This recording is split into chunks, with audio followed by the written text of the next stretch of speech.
weight loss pills. So I get a lot of questions about weight loss pills, whether it's patients or people online. They're always asking me, Dr. Allo, are there any weight loss pills? Well, yes, there are plenty of weight loss pills.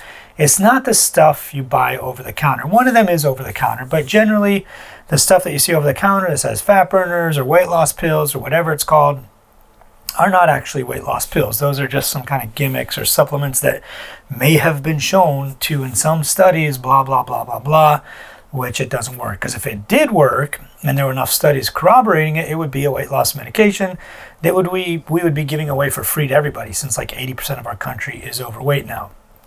So weight loss medications, there's about 5 of them. All right, the first one is what we call Orlistat or Xenical Ally. That type of medicine, which primarily blocks fat absorption in your guts. The next one is a class of what was originally invented as diabetic medications. These are like your semaglutide and liraglutide, or you may know them better as Victoza, Saxenda, Rybelsus, Ozempic, that class of medications. The other one is called Contrave. It's a combination between naltrexone and bupropion, and we'll get into the details of that.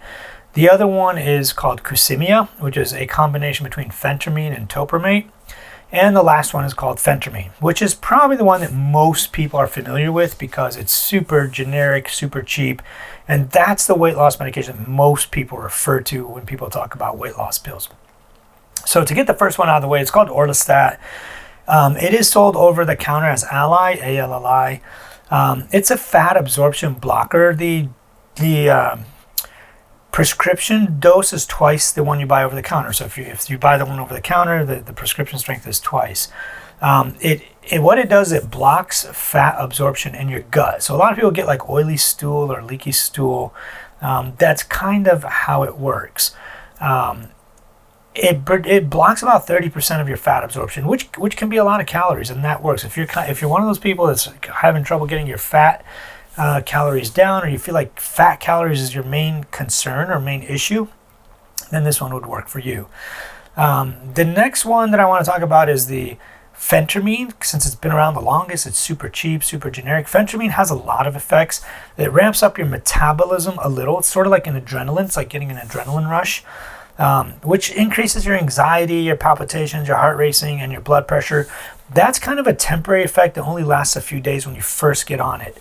But then after that, it kind of evens out. The problem with it is over time, those effects, you get used to them, and then even like the metabolism effects wear off, the appetite suppressant effects wear off, but it's basically an appetite suppressant. You have no urge to eat, and your metabolism and like excitement is all ramped up. It's not approved to be on it permanently. It's the only drug out of all of these that in most states in the US, you cannot be on it permanently. Every state has different rules. I know here in Ohio, you got to be on it 3 months, then off of it for 6 months, then back on it for 3 months. And you can't even be on it unless your BMI is over 30. And same thing with most of these drugs. If your BMI is over 30, you can be on them, because 30 is kind of where the cut point for mortality goes up. Or you have a BMI of 27 plus an additional risk factor that's related to obesity, like diabetes or hypertension, or like hyperlipidemia.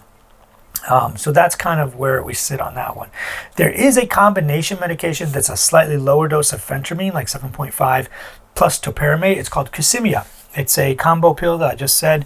That one you can be on long term. It's a much lower dose. The problem with phentermine in the past is when it was combined with fenforamine, it caused pulmonary hypertension, pulmonary stenosis, holes in your heart, all that kind of stuff. So that's why they took out the PH or FEN part, the fenforamin. It's just phentermine. So the phentermine by itself not shown to cause that as much, but that's another reason why we don't use it long term or at such high doses. So the Kusemia is a lower dose phentermine plus topiramate, both of which suppress your appetite. Topiramate, you may be familiar with it. It's a headache or migraine medication. It's used in a lot of other things too, but most people are probably familiar with it as a headache medication. So those two are a combo, suppresses your appetite, and it can work long term. The next one is Contrave, which is a combination of naltrexone and bupropion. Now, bupropion, you guys may remember this, it was originally marketed as something called Zyban. When we put people on, it's an anxiety and depression medication, but they found that when they put people on this, a lot of people would just quit smoking. They kind of looked into it and tried to figure out how it, so we figured out that it knocks out the reward center in your brain, so you don't feel good when you smoke. You don't get that reward. You don't feel good. So that's how that works. We found that it kind of works the same way in eating. You don't get that dopamine hit, or the endorphin release, and it doesn't make you feel happy to eat. A lot of people eat to feel happy, or even if you don't, when you eat, you feel satisfied, you feel full, you feel happy. So it gets rid of that like reward. And same thing with the naltrexone that's in there. Knocks out the reward center in the brain, and it makes it so you're not happy when you eat. So kind of like that feedback loop goes away. So that one you can also be on pretty long term, not an issue. The last group of medications is kind of a newer group of medications, although some of them have been around, but the latest one is the one making all the news, semaglutide. But if you go back to even Byetta, when it first came out, we're talking like 10, maybe 15 years ago, it would cause nausea and appetite suppression, and it slows digestion in your gut. And that's how it helped with type 2 diabetes. You metabolize slower, you don't have an appetite, you always feel full. It sends out a signal that mimics insulin, there's a hormone in your gut that mimics insulin that makes you think you're full. And when you eat and your gut fills up, you feel full, you release this hormone, kind of tells you to quit eating. So you have this hormone kind of in you all the time and you're eating less. That one was subsequently taken off the market due to slightly increased pancreatic cancer risk. But now we have, then we came out with it similarly as Victoza, which is liraglutide. Victoza, type 2 diabetic drug, also makes you feel full, slows down gastric emptying, you kind of feel full, you're slowly absorbing your foods, you don't eat as much. That's how those work. Then they decide, well, Victoza at higher doses causes weight loss, and so they renamed it and rebranded it as Saxenda. It's about twice the dose of the regular Victoza dose. So then a newer one called semaglutide, that was liraglutide, now we have semaglutide. Semaglutide came out and it kind of showed even better results. People are losing about 16 to 18% of their body weight compared to the placebo group. Now, both groups did do diet and exercise. Both groups had diet and exercise. It wasn't like we magically gave people this one medicine and it helped. This group did diet and exercise. This group did diet and exercise plus semaglutide. And the group with the medicine lost 16 to 18% of their body weight. So it's very, very, very effective. Same kind of thing. Slows gastric emptying. You feel full. You don't always feel hungry. You think you're full all the time, so you don't eat as much. And it really, really works. It has a number of different names. For the diabetes, it's called Rybelsus or Ozempic. Ozempic is a once-a-week subcutaneous injection. Rybelsus is a pill form. And now they approved it in 2021 for just weight loss. It's approved for strictly weight loss. You don't have to be diabetic. It's called Wegovy for just weight loss.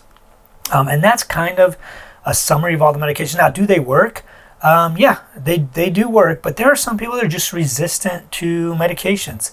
I've had patients on all of these, whether they were put on it by someone else or myself. If it works for you, it works. Like if you haven't lost weight in about a month, let's say we put somebody on Phentermine or Contrave, Kusemia, semaglutide, whatever, orlistat. If you haven't lost weight in about 4 to 6 weeks, at least 4% of your body weight or 5%, it's not going to work for you. There's more going on. Your problem is not an appetite suppression problem, a gastric emptying problem, a metabolism problem. There's a lot more going on.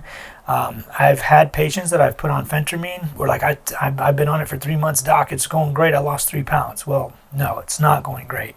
1 pound per month is not how this medicine works. People who take it and it really works, I'll have some patients lose 30 pounds in about a month and a half.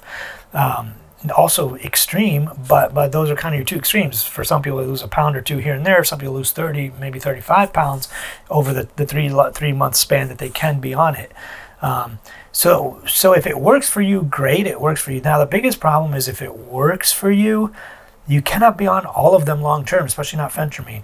The other ones you can be on long term and you can use them long term, but the ones that you can't be on long term, it's going to be an issue because now what do? You didn't learn to eat smaller portions. You didn't learn to eat within your food budget. You didn't learn the proper mindset of how to eat. And just click below. I have a free course on mindset, the mindset of weight loss. You got to get in the proper mindset to actually lose weight correctly. Lots of people come to me like, doctor, I want to lose weight, and they talk to me, and I'm like, oh, these people aren't ready. They're not ready to actually lose weight. They just talk about losing weight like it's, everyone wants to lose weight just like everyone wants to quit smoking. But they're not actually there yet. I know when you are, and you know when you are. So click below for the mindset free program. You're going to love it. But either way, if you're not in the proper mindset for weight loss, you're not going to lose weight. And taking the medications is like a crutch. We've got you in this brace where when you come off the brace, you don't know what to do and you kind of gain all your weight back. So you got to get into the proper mindset, learn how to eat within your calorie limit, learn how to deal with the emotions of eating and the feedback loops and the hormones and all that, how to get that all kind of like in sync, get your mind in sync with your stomach, with your calorie tracking or not tracking, however you want to do it. But you got to ultimately consume fewer calories. That's all it comes down to. So those are like the 5 main medications that we use. So there may be more coming out in the future, but this is what we have now as of this recording. So definitely take a look at those, talk to your doctor about them, go to see a weight loss specialist if you want to. But this is kind of where the state of weight loss medications or weight loss pills is right now. Hope you enjoyed. Share this with somebody who needs to hear it.